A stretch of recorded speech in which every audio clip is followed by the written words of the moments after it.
Alors on va justement parler plus généralement de toute la réforme de la recherche. Beaucoup de chercheurs qui s'interrogent sur l'avenir du CNRS notamment. Michel B par exemple qui vous demande est-ce qu'on va réduire le nombre de chercheurs au CNRS? L'objectif aujourd'hui, ça n'est pas de réduire le nombre de chercheurs. On a un défi qui est de remplacer nos chercheurs actuels.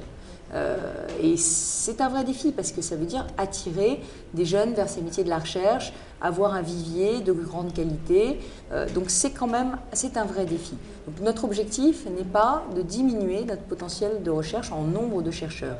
Mais notre objectif, c'est de permettre, j'allais dire, des carrières plus riches, plus attractives, de permettre à des enseignants-chercheurs peut-être de chercher davantage à un certain moment de leur carrière et d'enseigner davantage à d'autres, de permettre à des chercheurs qui en auraient envie d'enseigner davantage, donc faire des passerelles beaucoup plus fluides entre les métiers de l'enseignement et les métiers de la recherche, parce que, j'allais dire, ça va, ça vient, et ça permettrait à tout le monde de ne pas s'enfermer dans une seule vocation, dans un seul labo, et ça donne des temps de respiration dans une vie. D'accord. On sent qu'il y a quand même des inquiétudes chez les internautes sur ces rapprochements, ces pôles qui sont créés. On a par exemple ITA 31 qui demande quel avenir pour les délégations régionales si des instituts multidisciplinaires sont mis en place. Alors, voilà, les internautes s'inquiètent un petit peu de l'avenir des structures existantes. Donc les délégations régionales, qu'est-ce qu'elles deviennent? Les délégations régionales du CNRS? J'imagine. Il ne précise pas, mais oui, je pense. Aujourd'hui, le CNRS est en train de réfléchir à sa réorganisation. Quelle est l'idée derrière? L'idée, c'est de donner toute sa puissance et sa force au CNRS. C'est parce que les universités vont devenir autonomes, donc elles vont devenir plus puissantes, elles vont avoir des stratégies de recherche, elles vont être des acteurs, elles vont se positionner maintenant dans le paysage de la recherche. Donc c'est aussi le moment de se dire comment est-ce qu'on fait maintenant pour moderniser le CNRS et le rendre plus puissant, plus visible, moins bureaucratique parfois, parce que le CNRS parfois c'est bureaucratique, parfois c'est long, ça met du temps à payer les gens, ça met du temps et tout aujourd'hui est une question de vitesse aussi, d'action, de réaction. Donc il faut réfléchir à comment on structure un CNRS qui soit un CNRS avec une très grande visibilité internationale, une très grande cohérence de stratégie scientifique, une vraie lisibilité. Il faut aussi que on puisse prévoir les recrutements discipline par discipline, on puisse prévoir les besoins d'investissement discipline par discipline, on puisse se projeter dans l'avenir si on veut donner aux grands organismes les moyens. Alors sur la question des délégations régionales, moi je n'ai pas de position tranchée. On est aujourd'hui dans une concertation très large. Je crois que les délégations régionales du CNRS font un bon travail local, mais je crois aussi qu'il faut que la gestion du CNRS devienne, soit plus transparente, qu'elle corresponde plus à son activité scientifique, de façon à ce qu'on puisse mieux lui allouer ses moyens. Voilà. Et dans ce cadre-là, il y a une réorganisation qui va s'opérer, mais je crois qu'il n'y a rien à en craindre de cette réorganisation. Ce sera vraiment pour que les choses s'améliorent. D'accord. Pas mal de réactions sur vos propos sur le CNRS. On a notamment CREA qui vous demande faire du CNRS une agence de moyens au service des universités indépendantes. Ne signifie-t-il pas sa mort? Mais je crois qu'aujourd'hui, il faut qu'on ait une vraie réflexion sur les partenariats entre l'université et le CNRS. Je crois qu'on peut tout à fait imaginer, et c'est le but du rapport que m'a rendu François Daubert ce matin et qui a été un rapport concerté avec les présidents d'université et les présidents de grands organismes et leurs secrétaires généraux.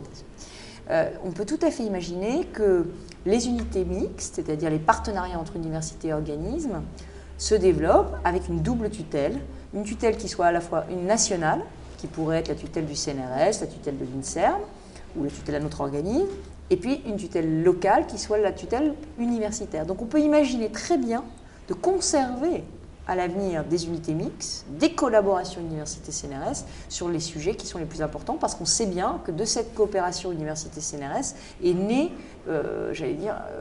une recherche de grande qualité. Simplement, ce qu'il faut faire, il faut débureaucratiser la gestion de ces unités. Il ne faut pas que ces unités aient plusieurs systèmes d'information, plusieurs systèmes de gestion comptable, plusieurs systèmes de financement. Vous savez qu'il y a encore aujourd'hui près de 250 unités mixtes qui ont plus de 4 tutelles scientifiques. 4 tutelles, ça veut dire 4 systèmes de comptabilité, 4 systèmes d'information, 4 sources de financement, 4 gestions des ressources humaines. Je veux dire, au bout d'un moment, ça prend beaucoup trop de temps d'administration aux pauvres chercheurs et aux pauvres directeurs d'unités qui devraient se voir redonner du temps pour chercher et pour se consacrer vraiment à leur cœur de métier.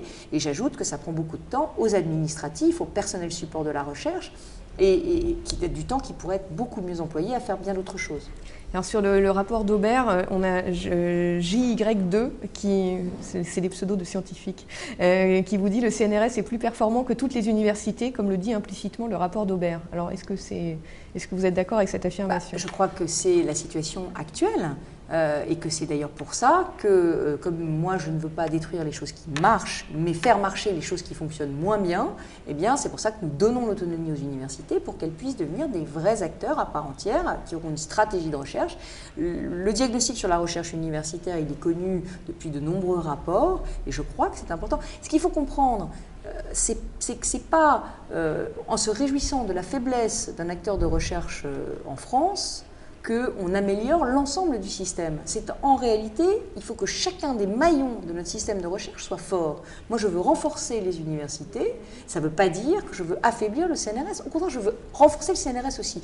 Les chercheurs du CNRS qui s'inquiètent de notre volonté de réorganiser le CNRS en institut, de lui donner davantage de visibilité internationale, davantage de lisibilité, davantage de transparence, devraient au contraire s'inquiéter si je disais que je ne fais rien pour le CNRS. Parce que si je ne faisais rien pour le CNRS, ça veut dire qu'en réalité, j'ai décidé de le mettre de côté du mouvement de modernisation, de le mettre de côté dans le mouvement de réforme, et que je ne m'y intéresse pas. Je m'y intéresse, je veux que ce soit un acteur fort, je veux que ce soit un acteur puissant, je veux que ce soit un acteur qui rayonne, et je veux que ce soit un acteur qui soit moins bureaucratique, qui soit plus cohérent, qui ait des vraies stratégies, qui soit, lui aussi moteur de la réforme. Donc c'est pour ça que je m'intéresse aux universités et au CNRS. C'est absolument pas pour détruire l'un ou détruire l'autre. Alors toujours sur ce sujet, une réaction de ITA CDD au CNRS, dit-il. Il vous demande, mais réorganiser le CNRS en institut plus autonome ne risque-t-il pas de lui retirer son intérêt premier, qui est l'interdisciplinarité ? Alors ça, c'est évident que l'idée qu'il ne faut pas le faire. Il faut que ces instituts conservent la nécessité de la pluridisciplinarité. La vérité me pousse à dire que la pluridisciplinarité, on en parle beaucoup dans la recherche française, mais on la pratique quand même moins. Donc je crois que c'est très important effectivement que les instituts aient prévoient dès leur création les interfaces entre eux et la possibilité de faire de la pluridisciplinarité entre eux. Mais ce que je préférerais, vous savez, c'est qu'ils en fassent vraiment. Parce que la pluridisciplinarité, moi j'en ai beaucoup entendu parler des programmes pluridisciplinaires du CNRS, je trouve qu'il y en a relativement peu et je trouve qu'il faut évidemment les développer. Mais si vous voulez, je crois que contrairement à ce qu'on dit, la situation actuelle n'est pas si extraordinaire qu'elle ne mérite pas qu'on restructure le CNRS. Je pense qu'on pourra faire des instituts et faire de la pluridisciplinarité. L'essentiel, c'est d'avoir les deux objectifs en tête en même temps. Et je suis persuadée que Catherine Brechignac a les deux objectifs en tête en même temps, les instituts et la pluridisciplinarité. Et vous verrez, peut-être que la structuration en institut sera l'occasion, au contraire, de doper les programmes pluridisciplinaires. Interdisciplinaires, d'accord. Alors pour terminer sur ce sujet du CNRS en particulier, Bernard demande et réagit, il dit « Pourtant, on a réellement l'impression que tout est fait pour dissoudre d'ici 10 ans le CNRS. Est-ce vraiment une peur irrationnelle ?» Je le crois parce que regardez, qu'est-ce qui fonctionne ? Est-ce que l'INSU, l'Institut national des sciences de l'univers du CNRS, fonctionne mal ? Est-ce qu'il a une faible visibilité sur la scène internationale ? Est-ce que ses publications scientifiques sont de mauvaise tenue ?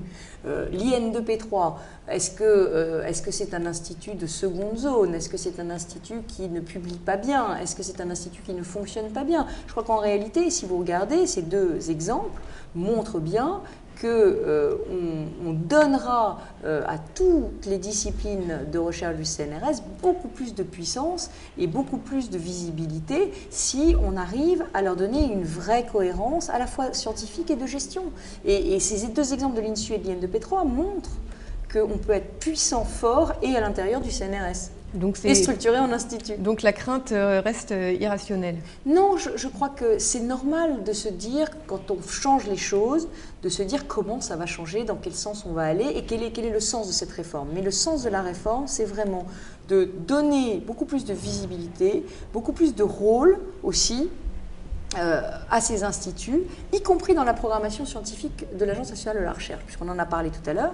Moi, je crois qu'à partir du moment où l'INSERM se structure en institut par pathologie, à partir du moment où le CNRS se structure en institut par discipline, il serait normal que ces directeurs d'institut puissent devenir des interlocuteurs privilégiés de l'Agence nationale de la recherche dans la définition de la programmation de l'agence. Parce qu'à partir de ce moment-là, ils seront représentatifs, si vous voulez, de leur discipline. Et en même temps, ils seront très liés, et c'est ça qui est important, à la gestion au quotidien du laboratoire. C'est ça qui change, c'est ça qui va changer par rapport à un département aujourd'hui.